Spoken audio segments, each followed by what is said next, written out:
Hello. Hi, good afternoon. My name is Warner Blumenthal. Thank you for joining our webinar on product design. So today we're going to be going over a couple different details, right? It's a short webinar.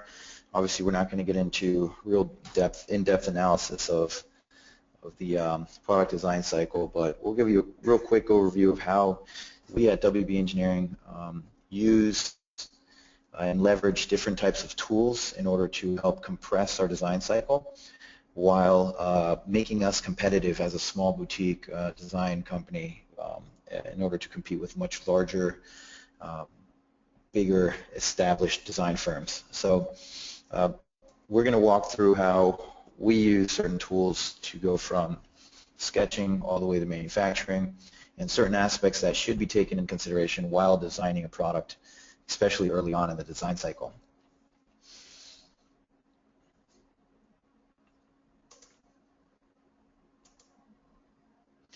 So who is WB Engineering? So WB Engineering is a product development company with a wide range of capabilities and a proven track of success. We have a very wide range of clientele. We've worked with people as large as Pepsi and as small as individual inventors. The wide range of clientele has allowed us to find a lot of different skills and tools that help us kind of adapt to new designs. Being that we're a product design and development company, obviously we can't be experts in every single subject, right? So what we try to do is leverage different types of tools in order to give us the upper hand and give us a little bit more help in order to refine our designs and find room for optimization early on in the design cycle, specifically early on where it's more critical. So what services do we offer? So in terms of services, we have product development services. Therefore, you can show up here with a sketch and we'll take you all the way to manufactured product. Therefore, you just have to say, we need 10,000 of the units delivered to said location. We'll take care of packaging, quality control, etc. Product optimization, this is what we've been hired for by large companies that do mass production of certain products. They find that either assembly is very expensive, maybe just the manufacturing process is expensive, or there's some failures or rejects that are coming off the manufacturing floor. We've been able to get involved with products that are already launched and modify the designs in order to help improve any one of those factors that I just mentioned. Furthermore, we do offer 3D scanning and reverse engineering services.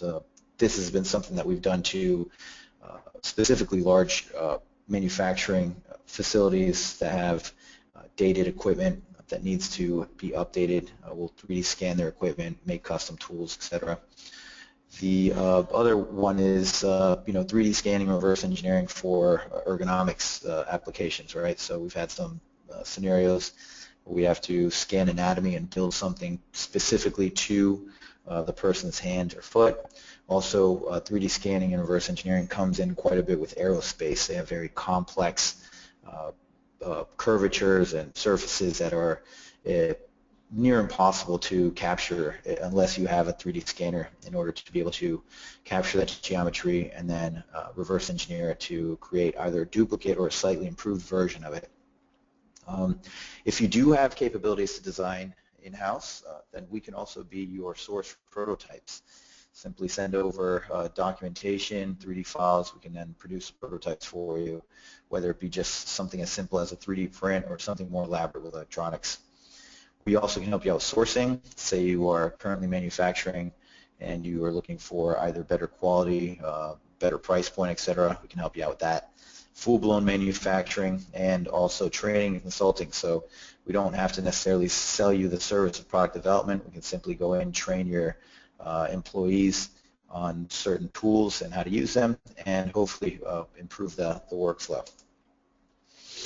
What kind of products do we offer? Well, we offer the same products we use to help develop our products for our customers. We have professional and production 3D printers and scanners from 3D Systems. We use these on a regular basis throughout our design cycle, and it's one of the main reasons why we've been able to compete with larger companies. Furthermore, we have a full line of Autodesk software that we sell, and we also use internally our own versions of them to help optimize our products digitally before we actually have to make any type of physical models.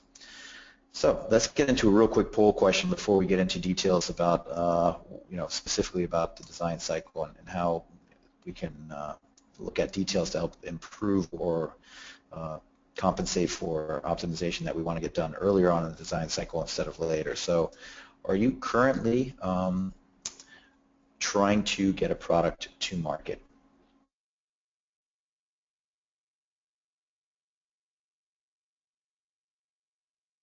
Then just waiting for a couple more people to answer the poll question, and we'll be moving on.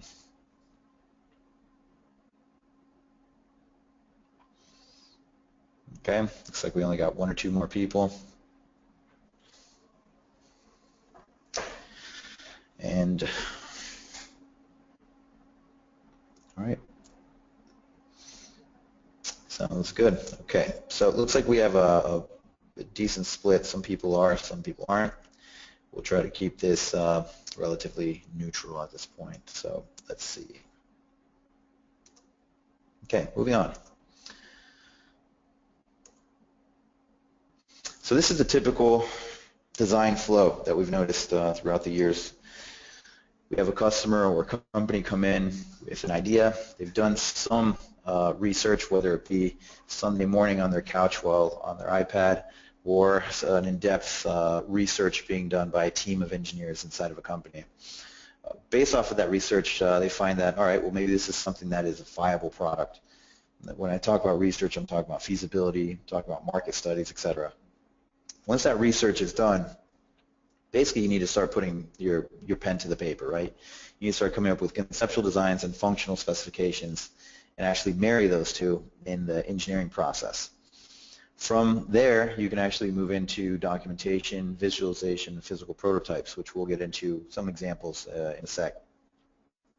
Now, we've noticed that sometimes our customers go in this route, right? They will go from research, they'll do a conceptual design and functional specs, and then all they want to do is create some very simplistic documentation in order to communicate their design either for patent purposes or just simply just internal use to make some really rough prototypes. That documentation, could be something as simple as dimension drawing or just a ballooned item as well. Other customers actually take the visualization route, right? So we bypass engineering and we go straight to visualization to see how the product's going to look before we actually do any type of physical prototyping. We find this very critical in order to be able to communicate your idea very efficiently and inexpensively. Why do we like taking this route? Well, a lot of the times customers take this route in order to limit their exposure, right? So you don't want to go all the way to manufacturing to find out that the market either doesn't like the aesthetics or the concept doesn't seem to flow right, or maybe you just end up in a scenario where people just don't understand your idea, so therefore you need to actually communicate this as best as possible graphically. We offer different types of visualizations and rendering services so that we can conceptualize your design and make some photoreal renders to help communicate your product to internal shareholders or to investors or to potential clientele, right? So this is a lot of the times a very important precursor to actually doing any type of engineering work. This is an example that we did for a customer. It's a real quick turntable. In this scenario, we actually created this turntable animation for a customer in order for him to be able to show off his prototype to a large range of potential investors without having to mail out the physical prototype that we created for him. Physical prototype we created for him, as you guys all know, are very expensive, right? One-off physical prototypes, especially very high-quality ones, are expensive, sometimes delicate. You don't want to be sending those out to any random person that might be interested in investing or that you need to communicate an idea to. So we can make a digital version in order to do so. This is, we found, very important to help communicate ideas early on. So if you do line drawings, things without a lot of detail, sometimes a lot of people just don't quite understand what it is they're looking at. And then the other way is actually doing mock-up physical prototypes, right? This is another route that a lot of our customers take. In this scenario, we require engineering, right? So in order to make a nice physical mock-up prototype, you do need a lot of details internally. This is that same example. We wanted to show this example a couple times just so you can see how it evolves. In this scenario, we have a couple different versions on the top left. One is actually a CNC machine and bead blasted version of the one on the kind of clear version of it, which is a simple 3D printed version. So we developed some electronics and got them mock-up prototypes so that they can actually test their product before going to manufacturing. So why do we do this, right? So the biggest issue is getting caught in this cyclic area of engineering, then prototype, then engineering again, then prototype. We like to avoid this as much as possible. This is where we actually try to shine. So let's go into another quick poll question before we continue on with this. So do you currently make physical prototypes in-house?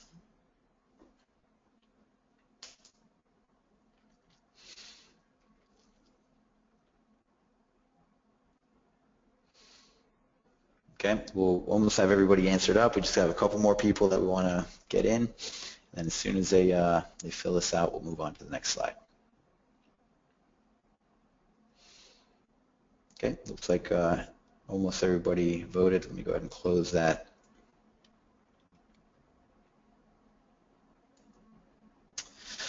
Okay, so what do we do here at WB Engineering to avoid that? Well, what we do is we leverage what we call digital prototyping and in-house rapid prototyping, which we'll get into a little bit more detail.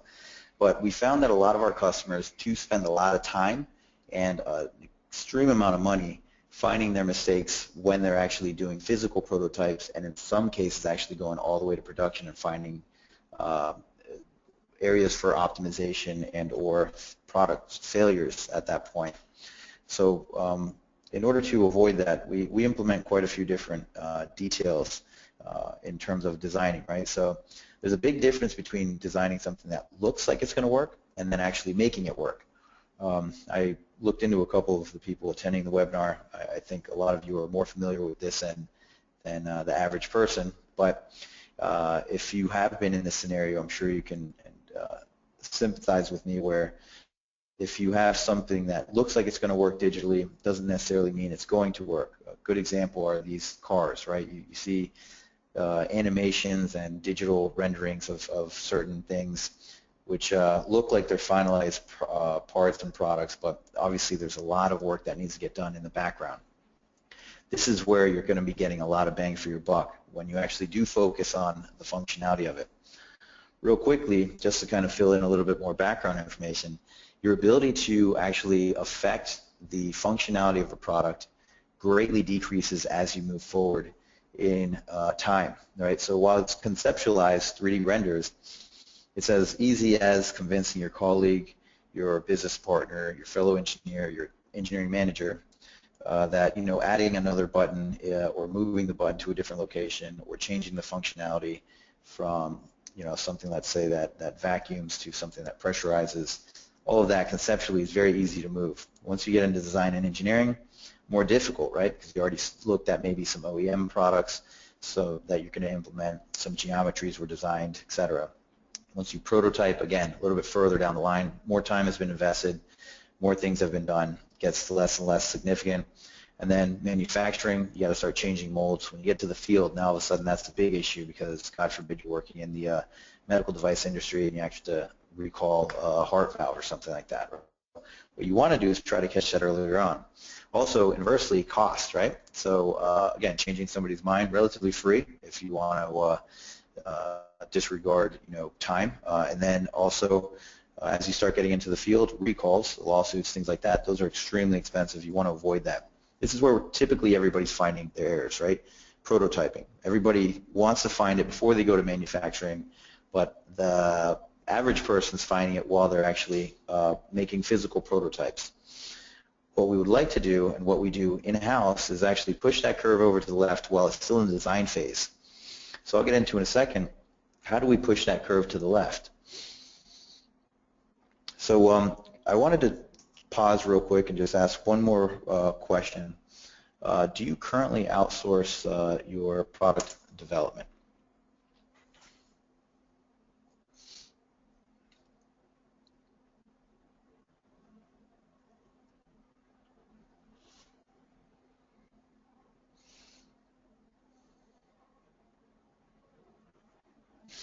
Okay, just going to wait a couple more seconds till we get a few more people in.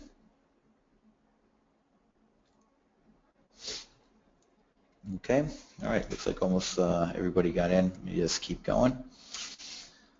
Let me close this here.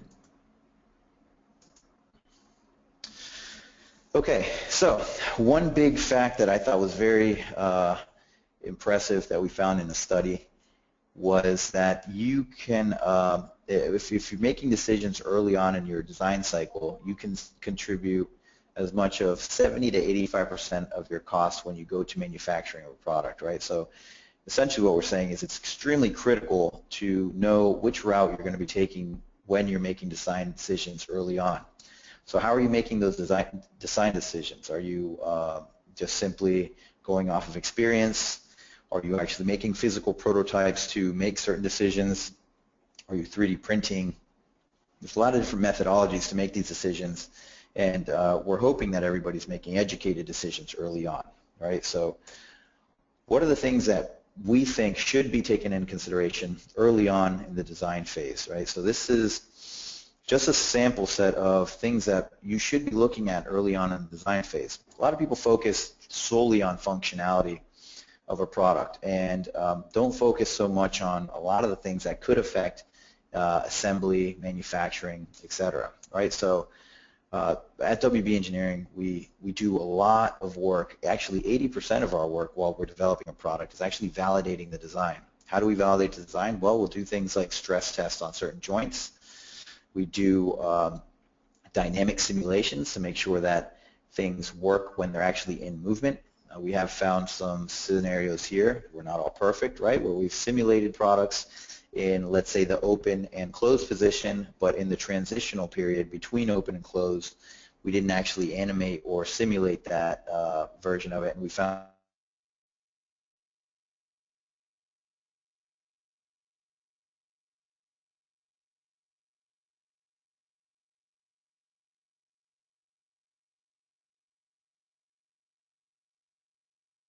dynamic simulation, you need finite element analysis, which is a stress type of test.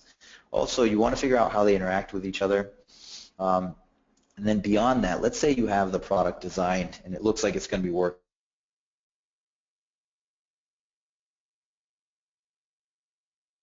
Well, there's also a lot of details that we found a lot of our customers tend to not put as much importance on, right? So specifically in the plastic injection molding field, you design a thing in 3D, looks great on the screen, you render it out, looks beautiful, you 3D print it, comes out perfect, and then when you actually go to injection mold it, it's a different process, it's a thermal process. So because of wall thicknesses, because of different types of materials, you do get warpage, you get shrink marks, you get high cycle times inside the injection mold. All of these things contribute to cost. They also contribute to quality and to defects and rejects. This kind of stuff can take up a lot of time and a lot of expenses to adjust for. So what should you do beforehand? Well, can you actually run a fill analysis on the part? That's one of the great things that you can do with simulation software is choose a material, let's say it's ABS, run a finite element analysis on it to make sure physically it's holding up, then also do a mold flow analysis on it to make sure that it's actually going to fill, and then also look at what's the cycle time on it. Can you actually reduce the cycle time? Do you have to worry about warpage? Do you have certain areas that are going to be, excuse me, prone to not filling inside of the mold? Things like that. Also, things fail when they're being used, maybe not the first time, but the nth time. So cyclic loading is another important thing you want to look at when you're designing a product. Simple stress test doesn't necessarily answer your questions flat out. Maybe you have to load that part 10,000 times before you found out that it failed. Did you over-engineer your product? Those are big, big, big areas where a lot of people are leaving money on the table. A lot of the times people tend to over-engineer products to avoid product failures. But what they're actually doing is leaving a ton of money on the table in order to reduce costs in terms of material, or even maybe they're increasing product complexity because they think they need to add an extra bracket, an extra fastener to avoid the chance of it actually failing. So you want to make sure that you optimize your part, not only for the fact to make it less expensive to manufacture, but also to make sure that you're not over-engineering it. So there's a long laundry list of things that should be simulated and checked before you actually go to manufacturing. And this is where the majority of the time, I think, should be spent during the design cycle before you go to manufacturing in order to avoid getting parts manufactured that have a lot of issues. Other thing to take note of is assembly and disassembly simulations. We found some of our customers showing up at our office saying, look, I have said widget only costs about 50 cents to make, but it's cost me $4 to assemble. Okay, well maybe you need to look at how can you make a couple parts compound parts to have easier assembly, or how can you make certain things snap together as opposed to something that requires fasteners or adhesives that could be a quality control issue. So we can go in and actually optimize that as well. Furthermore, you even start to look into if this is something that's going to be shipped, shipping configurations to see if you can optimize not only the product but packaging for pallet sizes. These are all things that contribute to cost at the end of the day, and it's a lot of places that people just don't pay attention to in order to look for cost savings and increase their profit margins. So let's have another quick poll question. So do you currently leverage digital simulation? And when we say that is, do you actually, when you're designing your product, are you doing at a minimum some stress testing, cycling through different types of plastics to see which plastic would work better than others? Do you do, excuse me, assembly and disassembly, dynamic simulations? Are you actually simulating this when it goes to injection molding, or even the tool path when you go to machine it? All of these aspects actually start to run into big cost savings at the end of the day, and also if they're caught early, they can help you out significantly in terms of timeline as well, right? So if you imagine you catch something in digital realm, and it's a lot easier to change a gear from 10 teeth to 20 teeth as opposed to when you already have something set up in the manufacturing realm in order to get that optimized. So I'll give a couple of you who are still pending to put in a vote. I'll give you a couple more seconds, and then we can move on. So it looks like we have almost everybody. All right, so let's go on to the next one.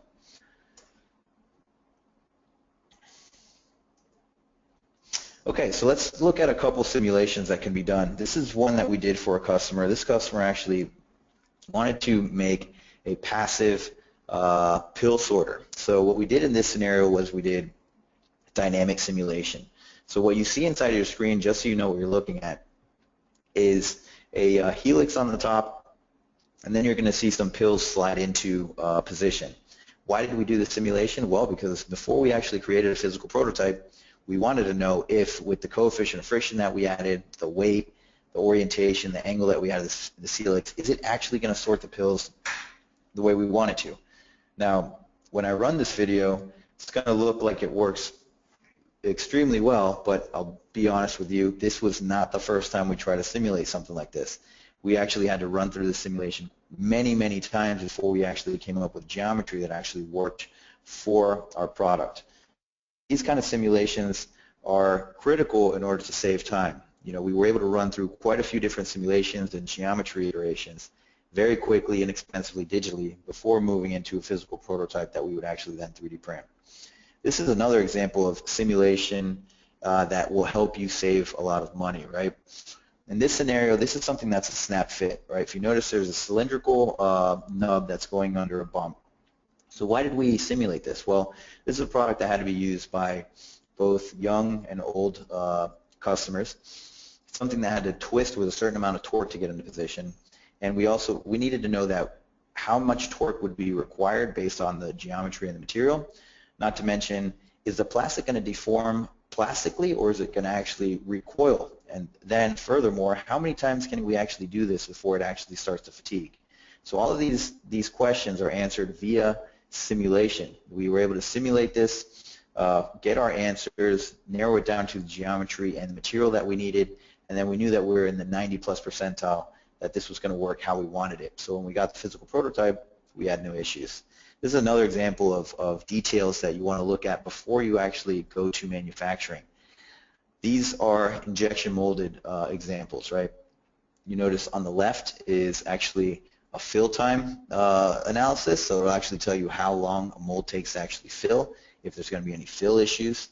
Also on the top right, you'll notice that there's actually a deflection chart. It'll actually show you how much you can expect this part to deflect once it shrinks after cooling. And then on the bottom right is just showing how molds are cooled and how it's actually going to be affecting the part that's inside of the mold. So these kind of things you want to look at beforehand as well, especially if you are part of the manufacturing side. This is something that you need to optimize the injection molds that you're creating for your customers. If you're on the product design side like we are, you want to make sure that you design a part to make the injection molding job as easy as possible. Why? Well, because that's going to cost you time and money having them figure out issues with your design. So it's better to give it to them completely refined before you head over to get this manufactured internally or to an external source. The other thing that you want to look at is optimization for high volume manufacturing. This is one of our clients that had us design something that's going to be used for mass production. These little pods are something that they came to us that they were having some quality issues with because they actually are going to be producing this in hundreds of millions of units. Our job in this scenario was to optimize the design in order to reduce the cost by fractions of a penny, but over hundreds of millions of units, that actually turns into a significant amount of money. So you want to look at aspects like, how can I assemble this? How is the manufacturing floor going to look like when I assemble this? What order am I going to be assembling this in? What kind of quality issues am I going to have? So there's a lot of details that have to be looked at when you do this. So how are companies actually getting ahead of other companies? Well, they're doing it via differentiation of products, getting new innovative products. They're also mainly doing it via product customization. So why do we highlight those two? Well, one, because those are the biggest business strategies, and then two, because in order to do that, you need to have the ability to be very agile, right? So you use a very traditional methodology of designing and developing a product, of having to create a physical prototype, having to wait on a machinist, having to wait on third-party company to confirm your designs. This kind of business model is going to be very difficult to accomplish with a high percentage of profit. When you start moving it into the digital realm and leveraging simulations digitally to analyze all aspects of your product, not to mention leveraging 3D printing to produce physical prototypes very quickly and inexpensively, now all of a sudden this type of business model can be very, very feasible for you, and you would be able to leverage the technology that's available to you. So the reason why I bring this up is because the top performers in the manufacturing field who design and prototype and develop products for manufacturing, they tend to be getting 2.2 times more revenue growth, and they also have higher profit margins as well. So what are those guys doing? They're actually using the same digital prototyping process that we use here at WB Engineering. So therefore, it actually makes a lot of sense to do all of this kind of study beforehand digitally before you actually make a physical prototype. So it's kind of analogous to, back in the day, you would have to drive all the way to a store to find out whether it was open or not. Then we evolved into the telephone where you could call. Now we have smartphones where you can look it up, and now you can look at a variety of stores, whether they're open or closed or not, before you get there, instead of having to drive. I kind of put that into the same scenario as this. Now we can digitally find out where we're going to be without actually going there. Far less expensive, far more effective. So one last poll question here. So just out of curiosity, are you currently in production with a part that would need to be improved upon?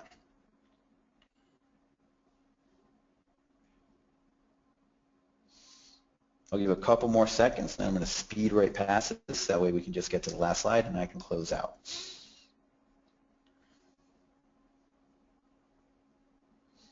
Okay, let me close that, and I lied. I think I have one more question here. Just wanted to see, we have a lot of services here. Just wanted to know if any of you guys would actually be interested in us contacting you for any of the services listed below.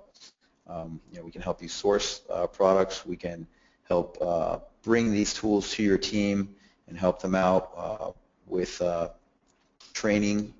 We can also take on the physical prototyping aspect of your business, things like that. So I'll give you guys a couple more seconds to answer up. Looks like a couple of you guys are still pending, and as soon as I get those last answers, we will move forward. So looks like one of the more popular answers is optimizing existing designs.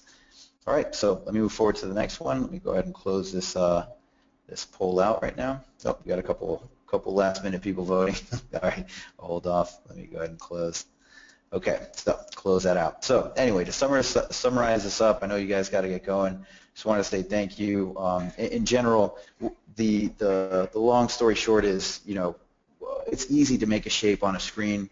What we want our customers to do is focus on how is that shape going to be made, what's the quality of that shape, and how can you prove that before you actually make any type of physical models. There's a big amount of money to be saved and a lot amount of time that could be saved, and the design cycle can be greatly compressed if you do pay attention to these details early on. And if you can leverage either somebody to outsource this kind of optimization and design analysis, please do so. Hopefully it'll be us. Also, if you have this kind of capabilities in-house, it's critical you get your engineering staff up to speed with simulation, what the capabilities of it is, and that way you can actually have a high level of confidence every time you have to create a physical prototype and go to manufacturing. If you don't have those tools in-house, we can help equip your team and train them on it. If you're not interested in bringing that in-house, then you can offload that onto us. But again, just make sure you guys measure twice, cut once, and try to do that in the digital realm to save a lot of time and money. My name is Warner. If you need any more information, please contact us at sales@wb-3d.com. Our website is wb-3d.com, or feel free to give us a call at our office number 305-756-4401. Thank you very much, everybody, for joining me. Have a good rest of the afternoon, and hopefully we can work with you guys in the near future. Thank you very much.